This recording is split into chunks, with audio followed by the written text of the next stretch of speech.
আজও ক্রিকেটে এদের মতন অলরাউন্ডার খুবই কমই দেখা যায়। যদি সচিন টেন্ডুলকার না থাকতেন তবে একেই বলা হতো ক্রিকেটের ভগবান। এটা সত্যি অবাক করার মতো। জ্যাক ক্যালিস ছিলেন এমন একজন ক্রিকেটার যাকে আপনি আলাদা আলাদা ক্যাটাগরিতে ভাঙলে পুরো একটি দল তৈরি হয়ে যায়। 25,000 এরও বেশি আন্তর্জাতিক রান, 500-র বেশিও উইকেট, 52টি সেঞ্চুরি এবং 330 এর বেশি ক্যাচ। ক্রিকেটের ইতিহাসে এমন ভারসাম্য আর কেউ দেখাতে পারেনি। ক্যালিস এমন একজন ক্রিকেটার ছিলেন তিনি টেস্টে রাহুল দ্রাবিড়ের মতো দেওয়ালও হয়ে যেতেন, আবার ব্যাট হাতে গিলক্রিস্টের মতো আক্রমণ করতেন আর বল হাতে ম্যাকগ্রার মতো নিখুঁত লাইন লেন্থে বল করতেন।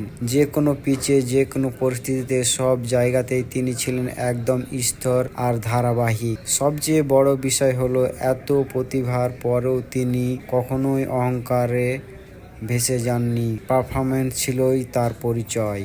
আজ যখন আপনি আধুনিক অলরাউন্ডারদের কথা বলেন তখন অনেকের ব্যাটিং একটু কম, আবার কারো বোলিং একটু দুর্বল, কিন্তু জ্যাক ক্যালিস এমন খেলোয়াড় ছিলেন যার দুদিকের স্কিলই ছিল বিশ্বমানের। সত্যি বলতে আজও ক্রিকেট তাদের মতো নিখুঁত অলরাউন্ডার তৈরি করতে পারেনি। এ কারণেই বলা হয় জ্যাক ক্যালিস শুধু একটি নাম নয়, তিনি ক্রিকেটের পারফেক্ট খেলোয়াড় ব্লুপ্রিন্ট।